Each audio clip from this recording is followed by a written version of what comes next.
When I first started playing, I really didn't think about it. If I wanted to do something, I would just fake it and pretend like I could do it until I could do it, if that makes sense.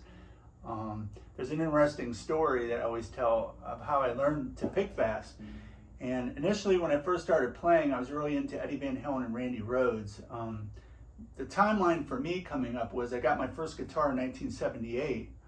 I was really into Kiss. I remember sitting down with Kiss Alive and by ear learning some of those songs. What really helped me was my dad played a little bit of guitar. He knew like 2 songs, but he knew how to tune it. So that really helped me. And once I got a guitar, I just went crazy. I was really into Kiss and then AC/DC and Black Sabbath. And I could play some of that stuff pretty good at the time. But then when I heard Eddie Van Halen, everything changed, and I realized if I wanted to play like that, I have to rethink how I'm doing things. And that's when I started to learn 3 notes per string stuff, and I did a lot of hammer-on and pull-off stuff. A little bit of tapping. I was never a big tapper. I loved Eddie's phrasing, you know.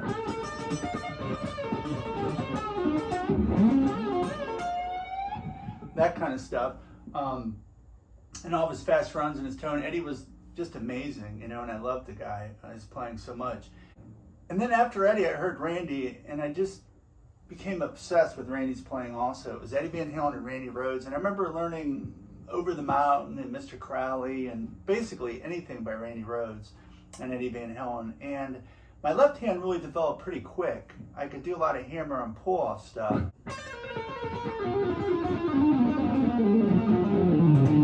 And then I heard Randy Rhoads and was completely blown away. And Randy was different than Eddie. His solos were more classically influenced, and they used more 3 note per string scale stuff. That's where I kind of first started doing a lot of 3 note per string stuff. And also I started working on my picking some, listening to a lot of Randy, like the Mr. Crowley riff.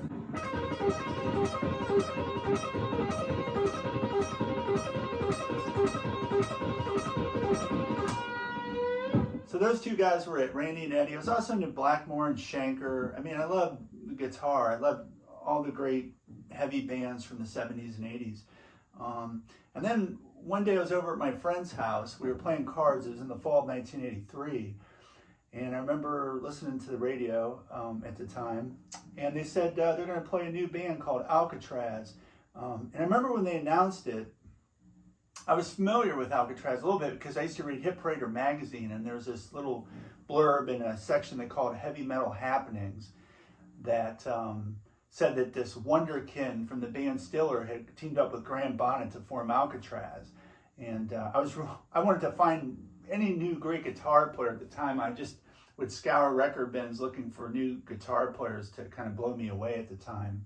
And I remember that song came on the radio. We were playing cards at my friend's house, and the song was okay. It was Island in the Sun, probably my least favorite song on the album, No Pro from Rock and Roll. Still, a great song and everything, but it was a little kind of slick and commercial sounding. At the time, I like things a little rawer. But when the solo came in, I was completely blown away. I'd never heard anyone play that clean and fast, and I was into the classical thing. And Yngwie blew my mind. So I remember rushing out the next morning. Actually, it was probably afternoon because I used to sleep until noon back then. But and buying the No Pro from Rock and Roll cassette, taking it home, and just being blown away by the solos on that album, and the songs and everything about that album is just classic and wonderful. And I remember sitting in my room that day, thinking, how do I do this? How do I cross strings? What do I do? I was taking lessons at the time. So I took the cassette in to my teacher and he showed me the jet to jet lick. So I would just spend long periods of time just playing that same thing over and over and over, trying to get up to speed. You know, I played it slow and I would just practice it and then try to get faster. And it never happened. And looking back, it would have never happened. It really isn't how much you practice, it's how you practice. And so everything changed then when I went out and bought a Guitar World magazine in 1985 that had Yngwie on the cover. And Yngwie was my hero at the time. And I remember opening the magazine up. I opened the magazine up and I could see that his fingers were on the body of the guitar. And I thought that's interesting because at the time I was playing like that. So I remember putting my fingers on the guitar and just trying to tremolo the note. And I found I could do it. For some reason, stability or whatever reason, I could pick fast when I did that. So my left hand was really developed from playing all the Van Halen, Randy Rhoads stuff. So I could hammer the Yngwie lick, but I couldn't pick it. So once I realized that I could tremolo the note, I remember tremoloing the note and then picking the lick, and I could play it. And I could play it up to speed, and it was crazy how quick it was. And it dawned on me, I just needed to learn that movement. I remember going into work the next day and telling everyone at work that, you know, I can pick like Yngwie now or something. I could play as fast as Yngwie, or, you know, that one lick. But I remember everyone going, who, what? They didn't know who Yngwie was. But I was so excited. And I remember just going home and just trying any lick and working on my picking. And I wanted to be synchronized and in time. And it came really quick. And I remember playing with some musicians and just running into, you know, running some of those licks, playing those licks, and just their jaws just dropped. Because in 1985, there wasn't many people playing that stuff. And I just kept working on it and working on it. And it dawned on me early on that practicing slow and speeding it up really didn't work for me. So every time I would try to do something new, I would play it slow just to kind of get the memory down of the lick. Then I would just try manipulating my hands to find motion. So when I think of speed, I think of it as rhythmic motions. And when I realized that, it really did wonders for my playing. So you can take you can play a group of notes and just play them, or you can play it as a phrase. And I always opted to play them as a rhythmic phrase.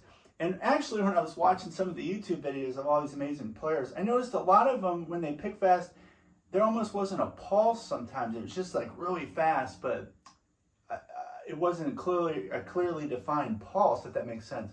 And for me, I always like to have that pulse and phrasing, and that really helped my playing. I developed my picking by starting out just doing licks on one string. Like I do the Yngwie lick on one string and move around the neck. I still do that kind of thing. I like playing up and down. I like the seamlessness of it. And I like to do long runs and kind of move shapes around. Just something I enjoy doing. I like the sound of it. So by focusing on motions, like stuff that worked, focusing on the rhythm, and then I would tweak my hands to find that position that was the sweetest, which I talked about in my last video. So it was a combination of those three things.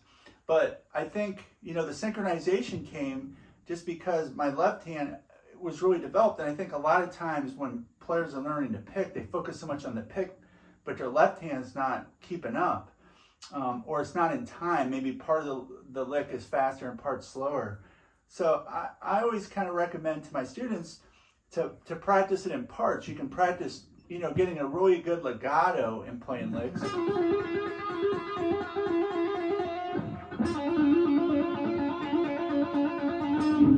And then just try tremoling it and try doing both.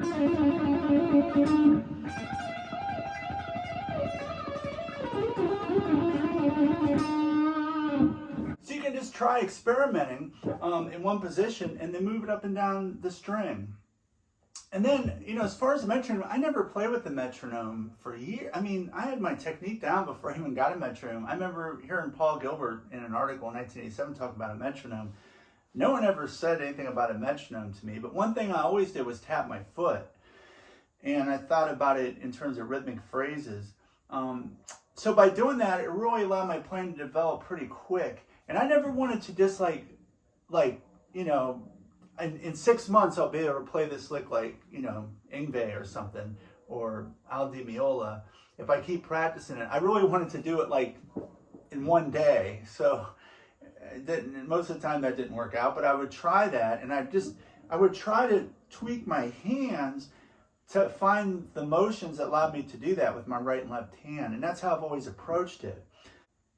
So for me, speed came from just playing fast and figuring out what worked and having some control. I didn't try to play as fast as I could, but I just wanted to play at a tempo where it's kind of use my technique and it felt good. So what I would do is just stay in one position and kind of repeat the lick and really just try to get it wired towards muscle memory, like a motion. And once I felt the motion, I would just move it up and down the neck, following the scale pattern.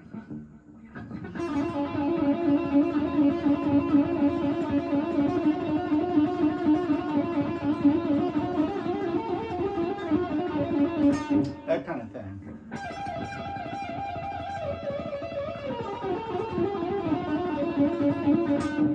Anyway, I'm really having a lot of fun coming on here and doing this, and I'm excited to talk about my favorite players and the timeline and who I got into when and what I learned from them. I'm just really looking forward to my channel being just a cool place to talk about all the things I love with guitar playing, and I'm really drawn to like all the great shrapnel players and the shredders and Michael Schenker, Richie Blackmore. I love Hendrix and Page. I love so much music and so many different players. I listen to a lot of classical music. I have my Bela Bartok shirt on, really into Bela Bartok and a lot of the classical composers, especially the 20th and 19th century composers. I just like a lot of different stuff, and I just try to mix it up. So I'm really looking forward to coming on and talking about more stuff, but I thought I would basically tell you how I learned to pick fast and give you a little overview of how I did that, and maybe to help you. So thanks for everyone that's watching, liking, and sharing. I really appreciate it. I'd really like to get the channel going. It's kind of exciting for me to do this, and thanks all of you for watching. Until next time, keep on shredding.